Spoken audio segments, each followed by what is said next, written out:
Welcome back to another day of Vlogmas. Welcome back to another day of Vlogmas. We have not gone back in time.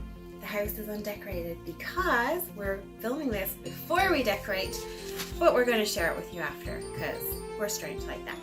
But we're just about to decorate, and I thought because many people in Ireland aren't probably going to decorate until the 8th of December, it would be a good idea to give you some tips on storage for your Christmas decor and lights before you decorate, so that when you take everything down or you buy anything new, you can assess what you have, bin anything that's broken or doesn't work anymore, or donate anything that you don't like, and then buy storage if you need it to organize. So I am literally surrounded by boxes of Christmas decorations. This is not, embarrassingly, everything that we have. Some of it's still upstairs, but I thought I'd show you how we store it. Last year I did a massive declutter on all of our Christmas decorations, and I donated a few things that we didn't want anymore, and I binned anything that was broken or sort of didn't work. And then I organized everything. As you can see, every box is labeled. So we've got like medium bubbles and tiny bubbles and big bubbles and decorations and linens and lights and all that sort of thing. And then even within the boxes, I have used some like practical solutions to sort of further organize things. So if we take this box here of medium baubles, so inside it is a collection of just colored baubles. I also have the same size, these kind of cones as well, but they're in a plastic baggie that just separates them. But again, they're sort of a medium bauble, so they're in here. And again, with this sort of frosted and unfrosted fruit, it's a similar size, but it's separated by the baggie. And the reason I do this is because I, as you can see, have loads of different colors. And often what I'll do is, for a year, I will just choose a color scheme or a theme. So I never use absolutely all of the Christmas decorations that we have. Our house is not that big. But by organizing it like this, it allows me to see everything that we do have and use what we need. Another great thing for baubles, sorry darling, can I get in there? Especially your more delicate ones, is to do, if I can get in here. There we go. So last year what I did was, we have a lot of these decorations that are slightly more delicate and aren't a sort of a circular shape. So I took a piece of cardboard and I glued a whole load of plastic cups to it, and that's how they store. Very, very simple. I had everything on hand, and it's a great way of storing it. Similar idea is down here. So again, I'm just going to move these slightly larger ones to somewhere where a pet can't get them. So this pink box is actually from IKEA, and you can see inside it's divided upwards. So again, I've got delicate decorations in there, all easy to see and grouped by their lightness. And again, to the top of the lid, I just glued more of the cups. And you can see I have room for expansion. So every year we like to buy 1 or 2 new pieces to add to our collection. So I was sure to leave extra room for the next couple of years so that we could expand inward. Now the next tip that I'm going to show you is how to store Christmas tree lights. They look gorgeous. Oh, you're gonna go have it. I really love to be on heights. So these are some of our Christmas tree lights. I think I mentioned to you before that James and I, Tilly, can I have your bowl for a moment?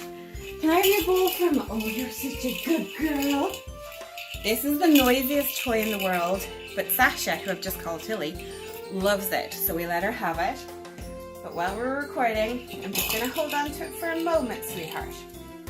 So, I think before we've told you all, James and I are complete opposite when it comes to Christmas decorations, particularly lights. We can often agree on the decorations and the decor itself, but when it comes to lights, James loves coloured lights, absolutely adores them, and I love clear lights or warm lights. So this is a box of a mix of Christmas lights. So these are sort of our fancier ones. So you'll see we've got the lanterns still in the boxes because that's the easiest way to store them. These are cherry lights, which are actually really, really pretty. But when we put them in the box, they get a big tangled mess. So you can see I've just taken their box, I've flattened it down, and I've literally just wound them around, and I've put the socket inside in a plastic bag so that it's easy to store. And then when we take them all apart, the wire of the socket, which is often like a couple of meters long, doesn't get tangled up. The other thing I do is, so these are smaller lights that I use for garlands and sort of like scenes.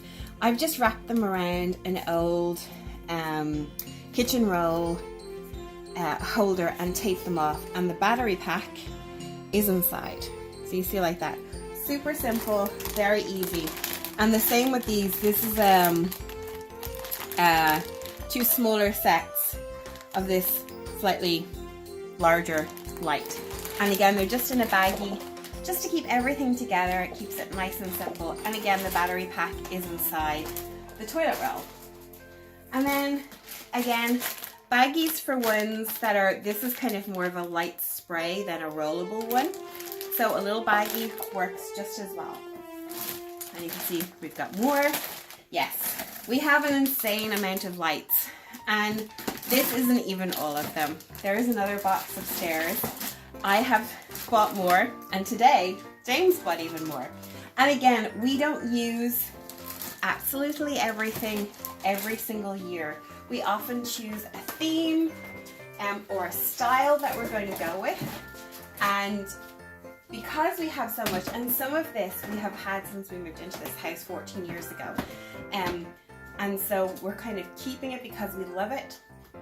And sometimes it breaks and we have to replace it. But I think other than using, what do you call it, bubble wrap to wrap, you know, sort of delicate and fragile things, that's pretty much how we store it. And then it all goes, ooh, she's looking for the toy. It all goes together in one spot. And as you can see, most of these boxes here on my right hand side are IKEA boxes. And they're wonderful because they all stack on top of each other. So you see here, we've got the mini ones. These are the teeny tiny ones. They easily stack on top of the larger ones. And then we have a slightly bigger one here that has a garland inside it, or a couple of garlands. And again, they're both together half the size of a full one, or indeed they stack on top of each other. So it's really, really simple when you need to organize them. These larger bins on my left with this sort of the close in the middle option, I'm almost sure I bought these in Dunn's, but I have these about 10 years and I don't know if they still do them, but I'm sure somewhere like IKEA or The Range or Home Store and More would do something like this. These really large ones here I bought last year, and I can't remember if I bought them in The Range in Liffey Valley or if I got them in Home Store and More, but I know both locations have these sort of extra long bins as well, because I think this is the longest in a tall bin that IKEA does. I could be wrong. I do have one ginormous flat bin upstairs that I didn't take down because it's one of those ones that goes under the bed. We still put it up in the attic with the decor and everything, and that has all of my Christmas bags and bows and wrapping paper and cards in it, so that everything is together and it doesn't get mixed up with other kind of wrapping and cards and bags and stuff. But I hope this has been useful. So a great tip is, as you're taking everything down, go through it, bin what's broken and you don't need anymore, donate that or pass it on to a friend or family, and then think strategically about how much storage you're going to need, what you're going to need to sort of store your items, whether that's baggies, kitchen roll holders, bins like this. For a long time we just used black sacks with labels and we just labeled them. Obviously you have to kind of replace and replenish those every year, but last year I just said no, we were half bins, half black sacks. I was like, I want everything to be in a bin. It's just quicker, simple and easy, and you can actually see as you look through the bin what's inside. And you'll also have noticed I have labeled most of them as well, just to make it very, very simple. But yeah, so we're gonna start decorating, but you'll already have seen part of this. And in another few days, I promise, once everything is done and I'm happy with how the decor looks and the house looks, I will do a Christmas house tour, because I'm sure in our decorating montage you won't get to see everything because it's going to take me a few days, possibly even a week or so, to actually decorate the whole house. But thank you so much for watching. Please give this video a thumbs up if you liked it, and if you have any great storage solution tips for storing Christmas decorations, do share with us in the comments below. Until next time, bye!